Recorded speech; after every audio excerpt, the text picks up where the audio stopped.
Le Burkina Faso a été secoué début janvier 2026 par une tentative de coup d'État, mais pas de la manière habituelle. Il n'y a pas eu de bruit de fusillade ni de soldats dans les rues. Au contraire, c'est l'État lui-même qui a révélé la menace de l'intérieur. Ibrahim Traoré, loin d'être seulement la cible, devient un symbole.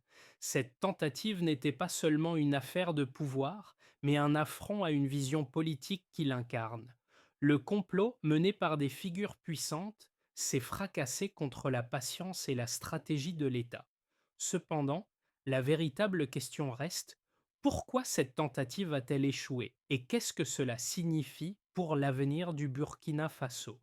La tentative de renversement de l'État au Burkina Faso en janvier 2026 ne fut pas simplement une attaque violente, mais une manœuvre bien orchestrée avec des enjeux bien plus vastes. Ibrahim Traoré, président du pays, est devenu l'élément central de cette crise. La situation n'était pas une simple tentative de coup d'État, mais un défi à l'ordre établi, et plus précisément à la politique qu'il incarne. Derrière les actes de trahison, il y a une question cruciale: quel impact aurait eu un succès de ce complot sur la stabilité régionale? L'État, en exposant ses conspirateurs, n'a pas seulement démantelé un réseau, mais a aussi envoyé un message fort à ceux qui pensent que l'impunité pourrait durer. Cela représente un tournant pour l'Afrique de l'Ouest, où les coups d'État ont longtemps été une réalité. Ce n'est pas une simple réaction du gouvernement, mais un recalibrage stratégique de ce qui est permis en matière de contestation politique. La véritable leçon ici: un complot ne reste pas dans l'ombre indéfiniment. Il est démasqué et le pouvoir décide de reprendre le contrôle. Le complot qui visait à renverser l'État du Burkina Faso en janvier 2026 n'était pas une rébellion impulsive. Il s'agissait d'un plan soigneusement élaboré, mené par des individus qui croyaient que l'impunité régnerait comme par le passé. Le complot a été une série d'événements qui se sont déclenchés par une combinaison de ressentiments, d'ambition et de calculs politiques.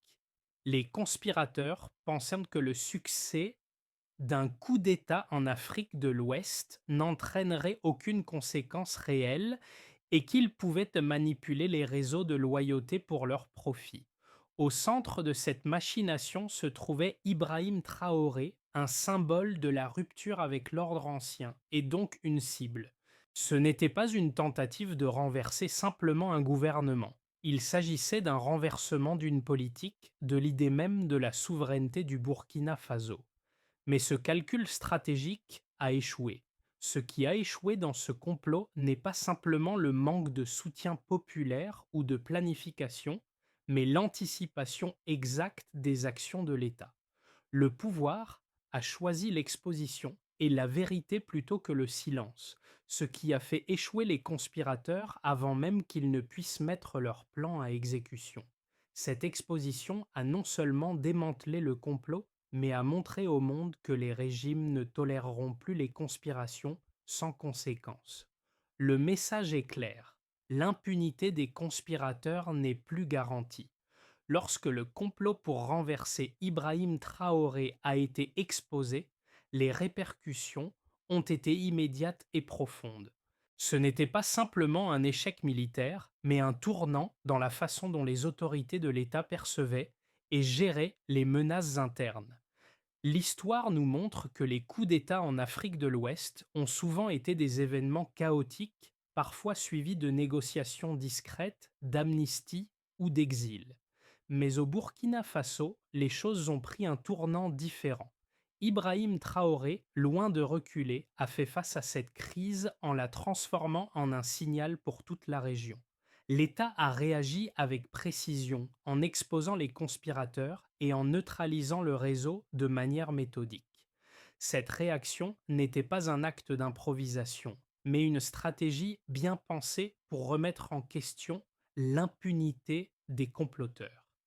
Il s'agissait de redéfinir la manière dont les États de la région traitent les tentatives de renversement du pouvoir. Ce n'était pas seulement une question de pouvoir, mais de rétablir une règle fondamentale: les complots contre un gouvernement ne peuvent plus être tolérées sans réponse. Cette démarche a renforcé l'idée que la stabilité d'un État, dans ce cas précis le Burkina Faso, n'est pas à la merci de l'ambition d'une poignée d'individus, mais relève d'une décision collective et d'un engagement à protéger la souveraineté nationale. Le moment décisif dans cette crise est survenu lorsque l'État a choisi de passer à l'action, exposant ainsi une opération de coup d'État avant qu'elle ne puisse se concrétiser. L'histoire du Burkina Faso est marquée par une longue tradition de coups d'État ratés, mais cette fois-ci, le gouvernement n'a pas répondu comme par le passé. Les conspirateurs, menés par des figures influentes comme Paul-Henri Sandogo Damiba, ont cru pouvoir manipuler les rouages du pouvoir en dehors des frontières du pays en s'appuyant sur des loyautés anciennes et des circuits financiers opaques. Ce n'était pas un mouvement idéologique, mais un complot motivé par des griefs personnels et un désir de restaurer un ancien ordre. Ce qui différencie ce complot des précédents, c'est la réponse de l'État, une action préventive. En autorisant le réseau à s'étendre et en surveillant ses actions avec patience, les services de sécurité ont pu recueillir des preuves irréfutables. Ce n'est qu'au moment précis où les conspirateurs pensaient que leur plan serait activé qu'ils ont été démantelés. Le calcul des conspirateurs reposait sur l'illusion que la vitesse et le secret de leurs actions suffiraient à les protéger. Mais l'État a anticipé et en agissant au moment où l'intention est devenue une action concrète, il a coupé court à toute tentative de renversement. Ce n'était pas une répression brutale, mais une déconstruction méthodique et stratégique du complot, avec des arrestations simultanées et des preuves recueillies à chaque étape du processus. L'importance de cette démarche réside dans le fait qu'elle a démontré que l'État n'était pas seulement capable de défendre sa souveraineté, mais aussi de manipuler le temps à son avantage pour démanteler toute tentative de déstabilisation. La tentative de coup d'État au Burkina Faso, bien que discrète dans son exécution, a mis en lumière l'importance de l'intelligence stratégique et des services de sécurité dans la gestion des crises politiques. Les services de renseignement ont été en mesure de détecter l'intention des conspirateurs bien avant que leur plan ne soit activé. Ce n'était pas un simple coup d'œil au passé ou à des modèles similaires dans la région, mais un travail minutieux qui a permis de recueillir des informations vitales sur les conspirateurs, leurs alliés et les réseaux financiers qu'ils exploitaient. Le timing était essentiel. Trop tôt, et le complot aurait pu se dissiper dans le brouillard. Trop tard, et les dommages auraient été irréversibles. Les services de sécurité ont choisi la voie de la patience permettant au complot de se développer pour mieux l'exposer. Cette stratégie, bien que risquée, a permis de collecter une masse de preuves qui ont non seulement démasqué les conspirateurs, mais ont aussi exposé le fonctionnement interne de leur réseau. Trois aspects ont été cruciaux dans cette opération: l'amputation des capacités stratégiques de l'ennemi, le détournement logistique des ressources et l'activation des cellules de manière coordonnée. Chacune de ces étapes a permis d'affaiblir le complot tout en renforçant la légitimité de l'État. L'issue du complot a montré que la manipulation du temps, le contrôle des informations et l'exposition des conspirateurs étaient des leviers de pouvoir cruciaux pour préserver la stabilité nationale. Le démantèlement du complot au Burkina Faso révèle la complexité de la politique interne et des dynamiques régionales, mais aussi la fragilité des alliances au sein des conspirateurs eux-mêmes. Ce n'était pas simplement une opération menée par des officiers militaires ou des groupes d'opposants, mais une conspiration internationale, financée par des intermédiaires extérieurs. L'argent et la désinformation ont joué un rôle central, alimentant la division et la faiblesse au sein du réseau. Ces conspirateurs, motivés par le désir de récupérer un pouvoir qu'ils croyaient leur appartenir par droit, n'ont pas compris que leur propre avidité et manque de discipline seraient de leur perte. L'intrigue, bien qu'elle ait commencé de manière froide et méthodique, a fini par se déstabiliser en raison des failles humaines et de l'appât du gain. Ce phénomène n'est pas unique au Burkina Faso, mais en expose les faiblesses de manière tragique. La conspiration repose trop souvent sur une illusion de cohésion. Chaque action individuelle, motivée par l'intérêt personnel, a ouvert des brèches dans la structure de la machination.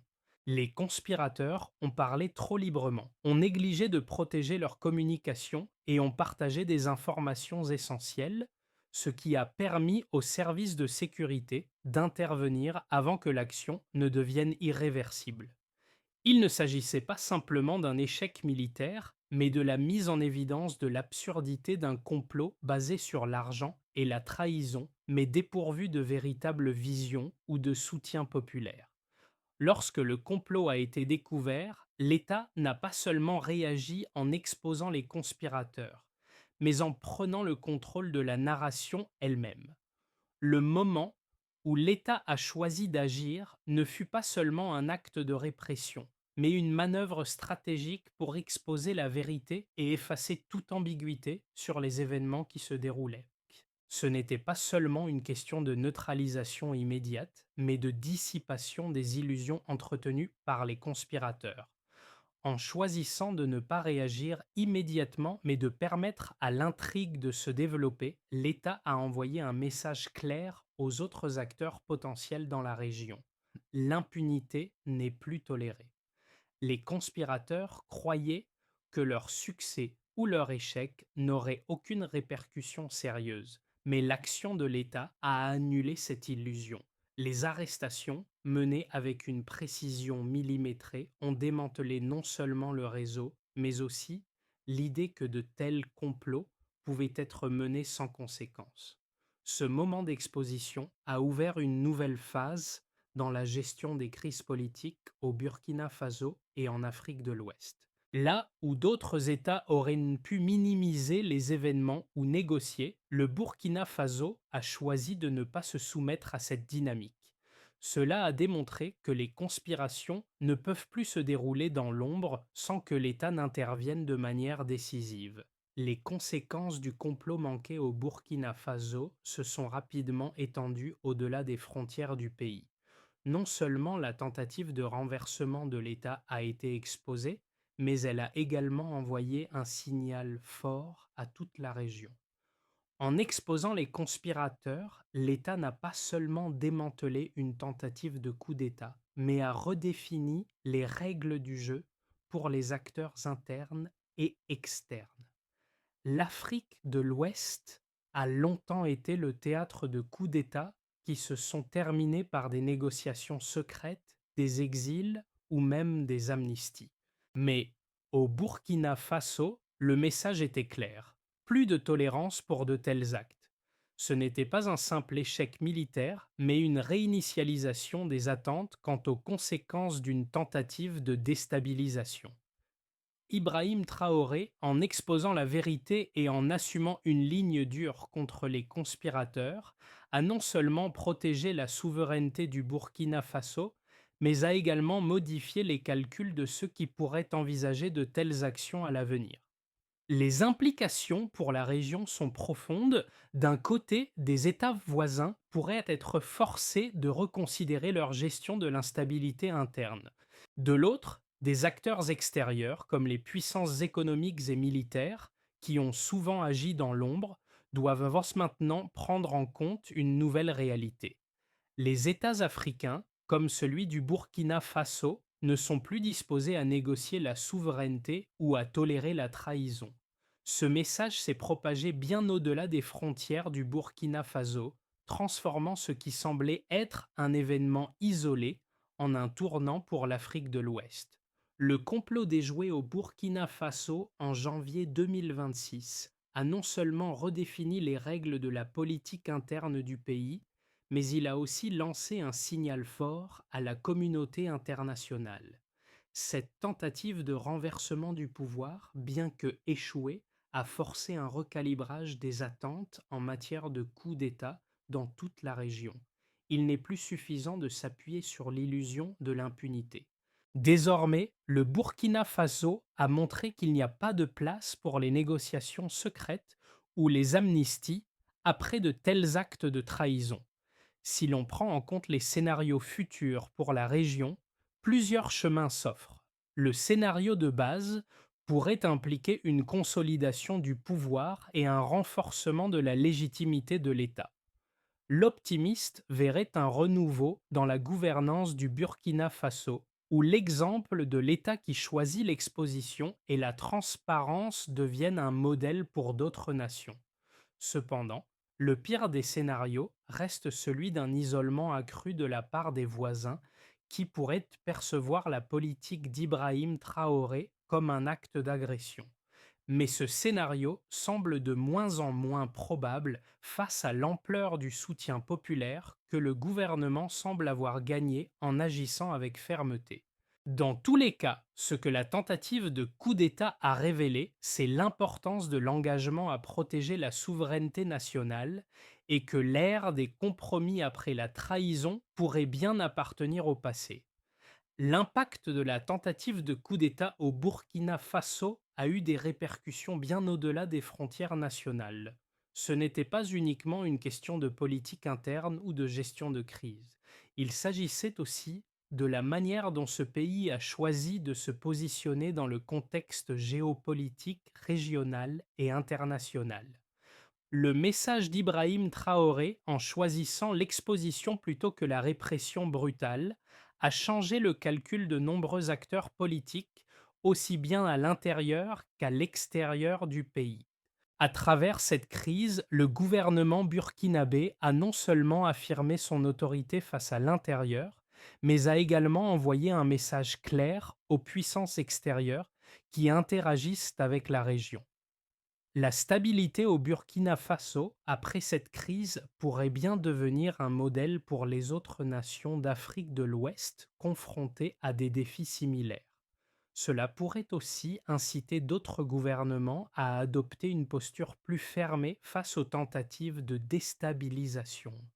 Pour les citoyens du pays, cette réponse a offert une perspective sur un avenir où la souveraineté nationale n'est pas une variable manipulable, mais une ligne de défense ferme. Pourtant, la question demeure. Quel sera le prix à payer à long terme pour ce choix stratégique? La stabilité retrouvée peut-elle être durable ou bien le Burkina Faso se retrouvera-t-il confronté à de nouvelles tentatives à l'avenir? L'engagement pour la souveraineté nationale ne garantit pas une paix éternelle, mais elle envoie un message sans ambiguïté sur la détermination du gouvernement à défendre ses principes. Au-delà de la réaction immédiate du gouvernement burkinabé face à la tentative de coup d'État, il existe des leçons profondes sur la gestion des crises politiques à long terme. En exposant les conspirateurs et en traçant une ligne claire, Ibrahim Traoré a non seulement protégé son pouvoir, mais a aussi créé un précédent qui pourrait être étudié et imité dans d'autres nations. Toutefois, cette stratégie, bien que efficace, soulève des questions essentielles sur la flexibilité politique et la gestion des conflits internes. La politique de l'État vis-à-vis des dissidents et des opposants pourrait changer à la lumière de cette crise. L'accent mis sur la transparence et l'exposé public de la trahison pourrait influencer les futures dynamiques entre le pouvoir et l'opposition. Mais il est également crucial de noter que la véritable stabilité ne vient pas uniquement de l'exposition des conspirateurs ou de la répression des tentatives de déstabilisation, mais de la capacité de l'État à renforcer ses institutions, à offrir des réponses aux revendications populaires et à établir un dialogue avec les citoyens.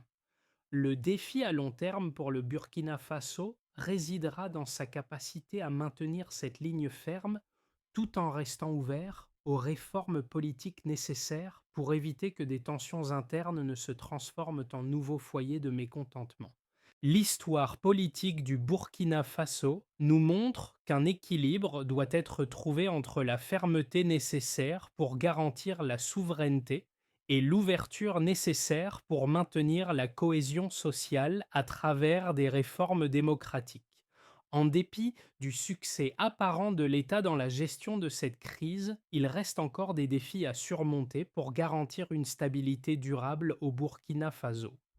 L'exemple de janvier 2026 met en lumière une vérité universelle. Même après avoir démantelé un complot, le travail de consolidation du pouvoir ne fait que commencer. Pour que le Burkina Faso ne retombe pas dans les erreurs du passé, il faudra que le gouvernement aille au-delà de la simple réaction face aux menaces immédiates. La véritable épreuve sera de transformer cette victoire stratégique en une stabilité politique durable.